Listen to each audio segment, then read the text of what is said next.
자, 두 번째 사건 체크포인트 짚어보죠. 공권력 동원한 스토커입니다. 119에 한 남성이 신고를 했습니다. 무슨 일로 했을까요? 네, 이게 그제 있었던 일인데요. 밤 10시가 다 돼가던 시간에 한 남성이 119에 전화를 걸었습니다. 전화를 걸어서 내 아내가 지금 극단적인 선택을 할 것 같다. 그런데 문을 잠그고 있다. 문을 따고 들어가서 말려야 된다. 이렇게 다급하게 신고를 했는데요. 소방당국은 경찰에 협조 요청을 해서 현장에 함께 출동을 했습니다. 하지만 이 남성이 말했던 거는 모두 거짓이었습니다. 왜 거짓 신고를 119에 한 걸까요? 네, 이 사람 바로 그 여성을 오랫동안 스토킹하던 스토커라고 합니다. 그러니까 즉 아내도 아니고 그 아내라는 여성이 극단적 선택을 한 것도 아니죠. 그러니까 스토킹 행위를 한 겁니다. 자, 박 변호사님, 네. 저는 솔직히 이 얘기 듣고 좀 황당했던 게 소방대원 지금 사파에 보시는 것처럼 경찰이 같이 출동을 했잖아요. 그렇죠. 그러면은 문만 따주고 안녕히 계세요 하고 갈 줄 알았을까요? 바보 아닙니까? 그럼에도 이 스토킹을 하면서 상당히 여성한테 집착이 강했던 것 같습니다. 어쨌든 간에 한 번이라도 보고 싶은 어떤 생각이 있었던 것 같고요. 더 충격적인 거는 스토킹 처벌법이 지금 시행되고 있습니다. 작년 10월부터 시행되고 있고 이달 중순에 이미 스토킹 처벌법 위반을 해서 처분을 받았는데 뭐 1호, 2호, 3호, 4호 처분이 있는데 그 처분 중에 하나가 뭐냐면 입감이 가능하도록 돼 있어요. 너무 심각하게 스토킹을 하게 되면 유치장이나 구치소에 가둘 수 있는 1개월 정도. 그 처분을 받고 나서 열흘 정도 입감이 됐었는데 그 이후에 다시 이런 행동을 했고요. 당연히 지금 구속영장이 검토되고 있는 상황입니다. 아니 그리고 팀장님 솔직히 말해서요. 저기 저런데 만약에 시건 이걸 해주려고 출동을 한 경찰분들이 계신다면 네네. 딱 보면 아 이거 뭔가 느낌이 이상하다 아시죠? 그렇죠. 느낌 이상 알 수 있고 또 신원조회 행위가 아니기 때문에 저 사람이 좀 너무 단순하게 생각했어요. 어떻든 간에 저 스토커는 제가 보기에는 여성이 좀 이거 있습니다. 스토커들이 문제가 여성이 약해 보이면 계속해서 찌르거든요. 무슨 말이냐면 혹시 전갈 아세요? 전갈. 전갈. 예. 전갈이 조그맣지 않습니까? 근데 꼬리에 뭐가 있습니까? 독이 있죠. 예. 산에 함부로 못 만지는 거예요. 산에 가면은 말벌 있죠. 벌. 벌 우리가 작지만 무서워하지 않습니까? 왜? 힘있기 때문에. 그래서 여성분들이 남성들이 스토커하는 사람들한테 관대에 대할 필요 없이 거기에 무기가 있어야 돼. 뭐? 독한 거. 만약에 계속하게 하게 되면은 강하게 대처하고 또 스토커를 계속하게 되면 바로 신고하세요. 참지를 말고. 그렇게 해야만이 스토커들이 계속 자기가 자제하는 것이지 놔두면은 계속해서 스토커가 더 올라가게 된다. 범죄가. 여성분들 필히 조심할 게 뭐냐면은 남성들이 스토커를 시작할 때 처음부터 차단해서 강하게 나가셔야 합니다. 알겠습니다. 자, 박 변호사님. 예. 그리고 이것도 짚어봐야 되잖아요. 뭐가 됐든 자기의 어떤 그런 사욕을 채우기 위해서 네. 공권력을 허위 신고를 한 겁니다. 예. 자신의 이익을 위해서 위계에 의한 공무집행 방해죄가 성립할 수도 있고요. 강도가 조금 약하다고 보면 경범죄 처벌법상의 허위 공무원한테 제외 사실 같은 것들을 허위 신고한 거 이거에 가능할 수가 있습니다. 뭐 60만 원 이하의 범칙금에 처할 수가 있는데요. 뭐 둘 중에 하나가 범죄가 될 수가 있고요. 최근에는요.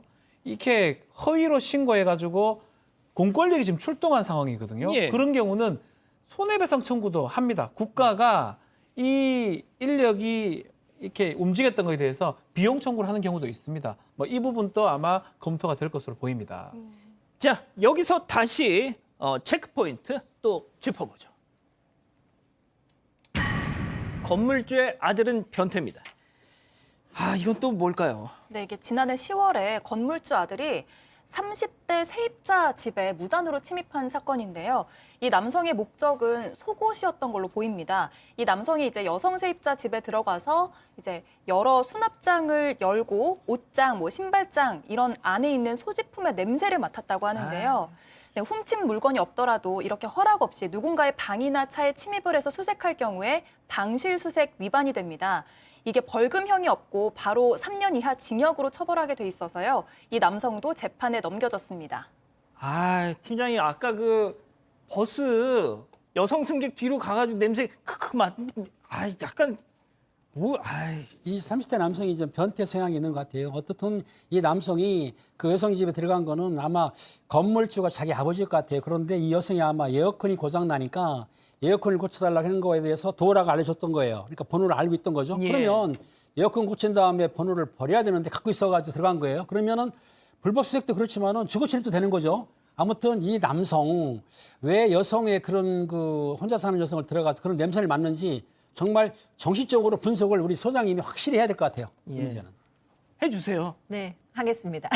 네, 이 남성 같은 경우에 그 여성의 방에 들어갔을 뿐만 아니라 옷장을 열어서 속옷도 이제 아유. 다 찾아보고 그런 것 같아요. 우리 이런 얘기 많이 들었잖아요. 사건반장에서도 예. 얘기했고, 뭐 영화에서도 많고, 페티시즘이라고도 하고, 이렇게 물품 음란증이라고도 얘기를 하는데, 이성의 속옷을 가지고 그 속옷을 만진다거나 냄새를 맡는다거나 하면서 성적 만족을 얻는 거죠. 그럼 이런 질문이 생기잖아요. 아니, 그럼 이성의 속옷을 사면 되잖아. 예, 그렇게 예. 좋으면. 근데 문제는 이 이성의 속옷의 대상, 주인이 있어야 되는 거예요.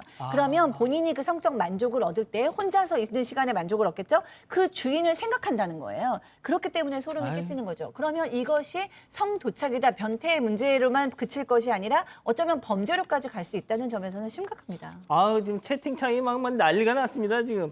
자, 그런데 말이죠. 이 사람이 이제 법정에 섰어요. 판사님도 뭐 저희랑 뭐 비슷한 생각이셨는지 그렇죠.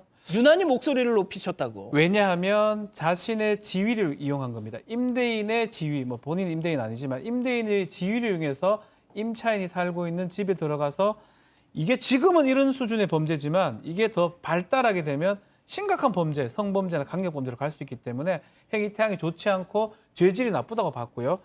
그렇지만 뭐 여러 가지 이 처벌 원치 않은 점들을 고려해서 징역 6개월에 집행유예 2년에 80시간 사회봉사 명령까지 선고를 내렸습니다. 아니, 죄질이 나쁘다고 해놓고 집행유예를 하면 어떡해요.